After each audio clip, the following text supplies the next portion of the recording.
Congrats to everyone that clicked on this video. I really do hope that wherever you're sitting or laying down that you're doing it as comfortably as possible. Because I want you to listen to me. I want you to digest everything I'm about to say because I have a lot of things I want to get off my chest. I hate the My Hero Academia fan base. And when I say that, I don't hate every single person in it. There are some people in the fan base that I really do like, but the majority of the fan base is absolutely toxic. Like, I've never met a fan base that was so toxic that it actively turns people off from even getting into the series. Like, I've seen it. I've seen it with my own eyes. People saying they will never get into My Hero Academia simply because of how toxic the fan base is. I have never ever seen a fan base have this ability to turn people off from even getting into the series simply because of people who like it. And with My Hero Academia ending in the next year,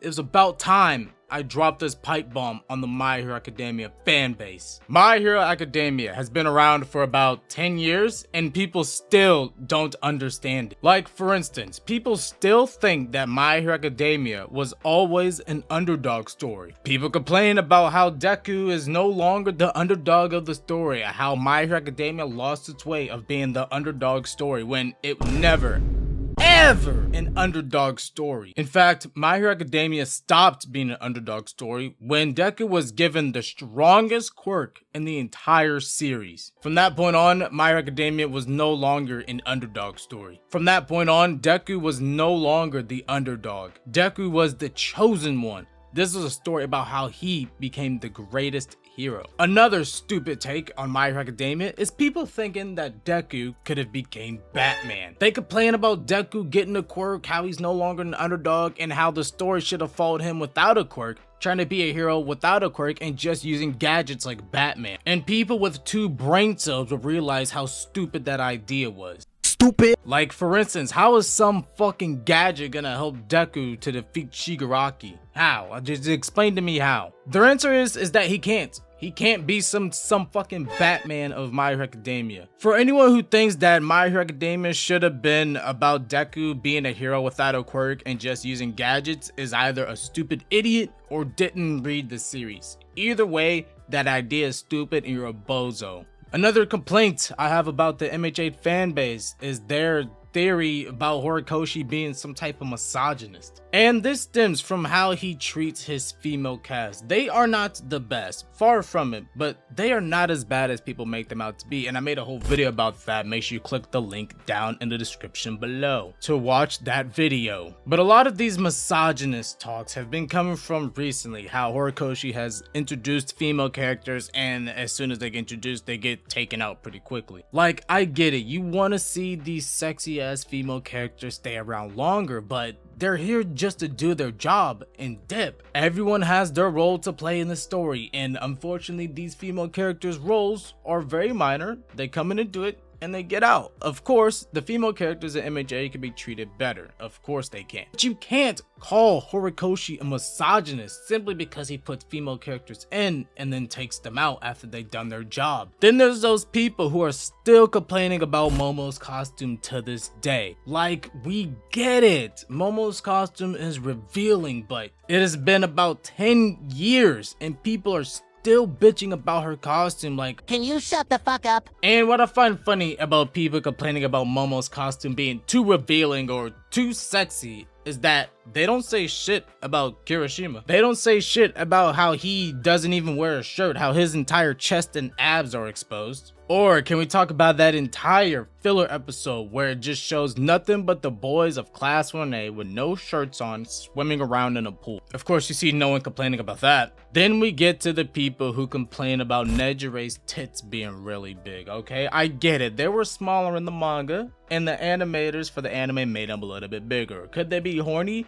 Of course they could, but am I complaining? No. Even without the massive buff to her fun balloons, Nejire is still an unimportant side man. The difference between Nejire in the manga and in the anime is that she's a side man with a little bit more personality. But let's talk about the side of the fanbase that made the My Hero Academia fanbase so infamous in the anime community, and that is the ships, the ship wars of My Hero Academia. Now look, I could give zero fucks if you're a guy that likes other guys or a girl that likes other girls. Okay, I could give two flying fucks who you like. Like, I really don't care about the gay ships, alright? I'm not offended by them, I'm not scared by them. If you want to ship Momo and Jiro together, more power to you. But why do these same people get mad when people ship Uraraka and Deku together, or do any sort of straight ship? Especially about that Deku and Uraraka ship, because out of all the ships, this is the one that most likely will be canon by the end of the series. Deku and Uraraka being together by the end of the series makes a lot more sense than Deku and Bakugo being a couple at the end of the series. But yet people get mad at people who ship Deku and Uraraka together, saying that it's toxic or something. Like, these same people tell you to respect their Bakugo and Deku ship, but then be the same people to disrespect a Deku and Uraraka ship. And the crazy thing about these ships is that people don't even be paying attention to the story. I feel like they only read the story just to ship characters together that are on screen for 2 seconds. And that's not even the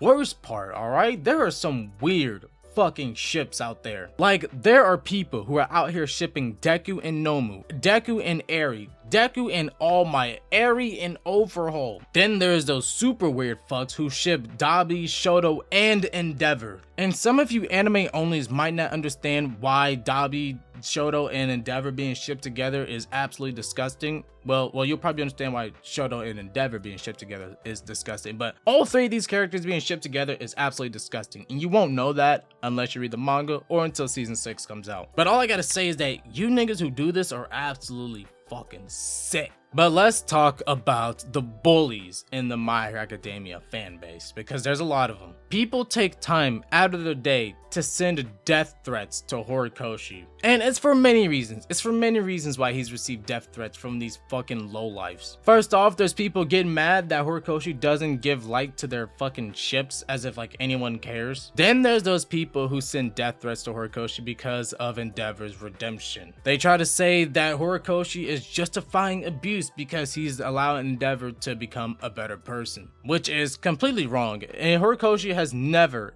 ever justified Endeavor's abuse. Endeavor doesn't even justify his abuse. And Endeavor isn't even looking for redemption. He's just trying to better himself and make things right. But nah. It's a bad thing if Endeavor wants to become a better person. It's a bad thing if Endeavor wants to be redeemed. But then those same exact people will turn around and be like, Shigaraki should be redeemed, Dabi should be redeemed, Toga should be redeemed. As if any of these characters are just mass murderers. Like, I get it. What Endeavor did was unexcusable. I will never forgive him for abusing his family like that. But you can't get mad at him for trying to set things right. You can't get mad at Horikoshi for allowing Endeavor to redeem him. So like what is he supposed to do? Just like abuse his family and just be okay with it? Like, you guys would have been complaining about Endeavor not making things up to his family, and then you guys complain about him making things up to his family. Like, what he did in the past cannot be forgotten. What he did in the past cannot be made up for. But you gotta allow the man